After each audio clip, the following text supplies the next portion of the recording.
刘培元的英文教室经典演说篇第121集，我们这边是讲回顾，回顾就是第14到16集，讲美国独立宣言在那3集14、15、16 3集里面，我们都把意思翻译意思，就没有把中文翻译写在上面，用口头讲的，这样子比较容易记住这个写中文的翻译太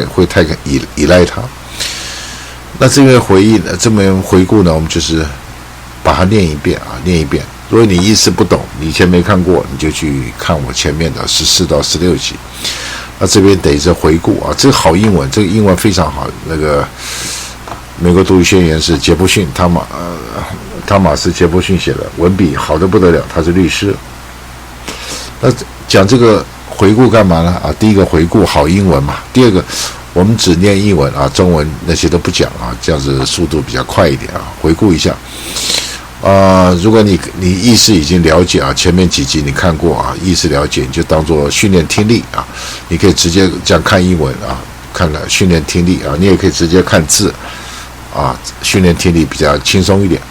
那你也可以不要看去做别的事情，然后耳朵来听，那这样子效果会更好，当然就难度高一点。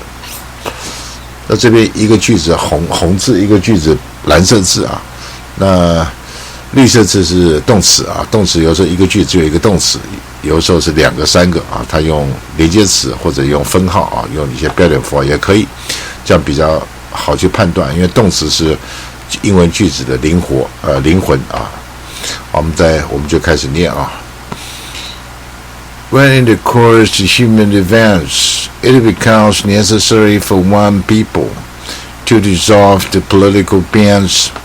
which have connected them with another, and to assume to mind the powers of the earth, to separate an equal station to which the laws of nature and of nature's God entitle them.A decent respect to the opinions of mankind requires that they should declare the causes which impel them to the separation. We hold these truths to be self-evident, that all men are created equal, that they are endowed by their Creator with certain unalienable rights, that the mind there's a life, liberty, in the pursuit of happiness.That to secure these rights, governments are instituted by men, deriving their just powers from the consent of the governed. That whenever any foreign government becomes destructive of these ends, it is the right of the people to alter or to abolish it, and to institute new government, laying its foundation on such principles and organizing its powers in such form.And to them shall seem most likely to effect the safety and happiness. Prudence indeed will dictate the governments long established should not be changed for light and transient causes. And accordingly, old experience has shown that mankind are more disposed to suffer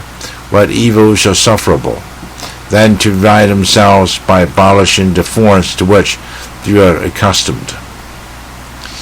But when a long chain of abuses and usurpations pursuing invariably the same object evinces a desire to reduce them under absolute despotism. 这边 evinces 也是动词把它标出来It is their right, it is their duty to throw out such a government and to provide new guards for their future security. Such has been the patient sufferance of those colonists, and such is now the necessity which constrains them to alter their former systems of government. The history of the present king of Great Britain,is a history of repeated injuries and usurpations, and having in direct object the establishment of an absolute tyranny over the states. To prove this, let facts be submitted to a candid world. He has refused his assent to laws the most wholesome and necessary for the public good. He has forbidden his governors to pass laws of immediate and present importance, unless suspended in their operation till his assent should be obtained. And when so suspended, he has utterly neglected to attend to them. He has refused to pass other laws for the accommodation of large districts of people, unless those people would relinquish the right of representation in the legislature, a right inestimable to them and formidable to tyrants only. He has called together legislative bodies at places unusual, uncomfortable, and distant from the depository of their public records, for the sole purpose of fatiguing them into compliance with his measures. He has dissolved representative houses repeatedly, for opposing with manly firmness his evasions on the rights of the people. He has refused for a long time, after such dissolutions, to cause others to be elected, whereby the legislative powers, incapable of annihilation, have returned to the people at large for their exercise, the state remaining in the meantime exposed to all the dangers of invasion from without and convulsions within. He has endeavored to prevent the population of the states, without purpose obstructing the laws of neutralization of foreigners, refusing to pass orders to encourage their migrations hither, and raising the conditions of new appropriations of lands. He has obstructed administration of justice by refusing assent to laws for establishing judiciary powers. He has made judges dependent on his will alone, for the tenure of their officers and amount and the payment of their salaries.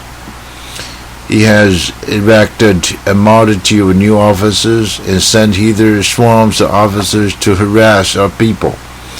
and eat out their substance. He has kept among us in times of peace standing armies without the consent of our legislatures. He has affected to render the military independence of and superior to the civil power. He has combined with others to subject us to a jurisdiction foreign to our Constitution and unacknowledged by our laws, giving his assent to their acts of pretended legislation. For quartering large bodies of armed troops among us, for protecting them by a mock trial from punishment for any murders which they should commit on the inhabitants of the states, for cutting off our trade with all parts of the world, for imposing taxes on us without our consent, for depriving us in many cases of the benefits of trial by jury, for transporting us beyond seas to be tried for pretended offenses, for abolishing the free system of English laws in a neighboring province, establishing therein an arbitrary government, enlarging its boundaries so as to render at once an example and a fit instrument for introducing the same absolute rule into these colonies, for taking away our charters, abolishing our most valuable laws, and altering fundamentally the forms of our governments, for suspending our own legislatures and declaring themselves invested with power to legislate for us in all cases whatsoever. He has abdicated government here by declaring us out of his protection and waging war against us. He has plundered our seas, ravaged our coasts, burn our towns, and destroy the lives of our people. He was at this time transporting large armies of foreign mercenaries to complete the works of death,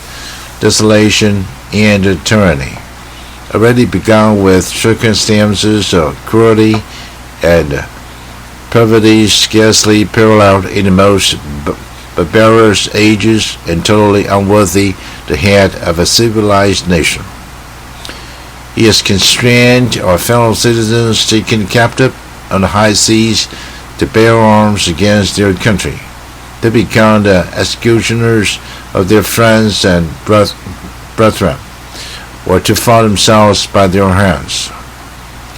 He has excited domestic insurrections among us, and has endeavored to bring on the inhabitants of our frontiers, the merciless Indian savages, whose known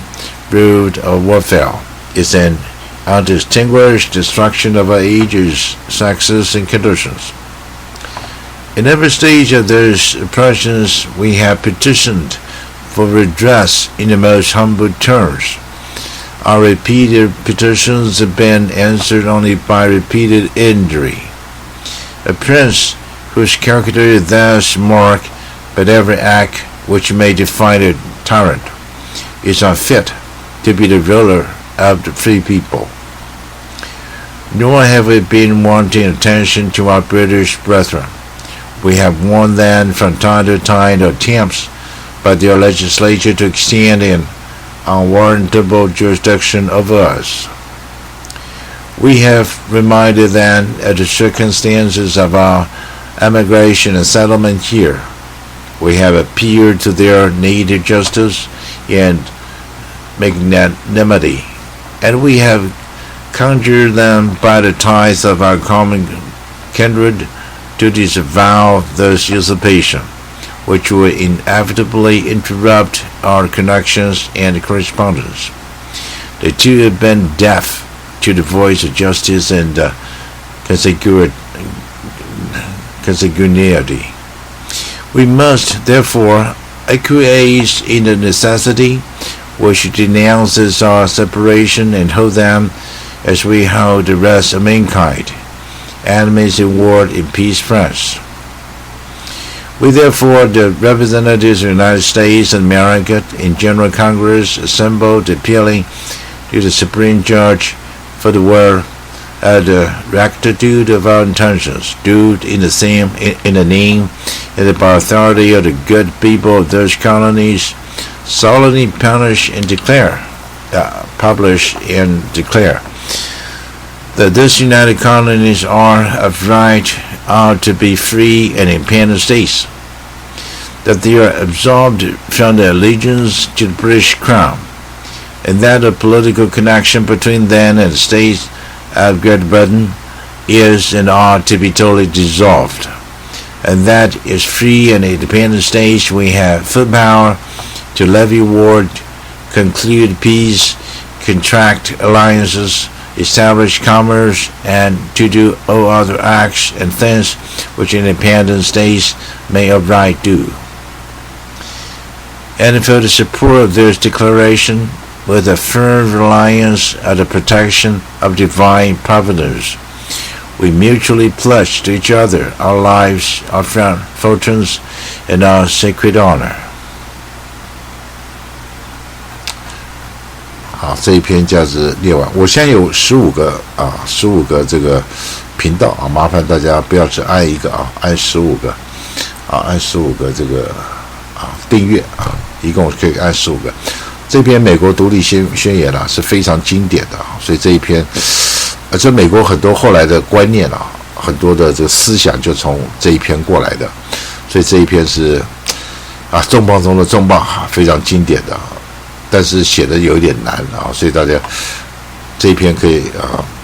克服它一下啊。这个因为我们前面14到16集已经讲过了啊，是有点难，可以多看几遍就了解啊。看这一篇，一方面学好的英文，一方面对美国的思想也会有一个比较了解啊。所以麻烦最后大家按我15个 YouTube 频道啊，这期讲到这里。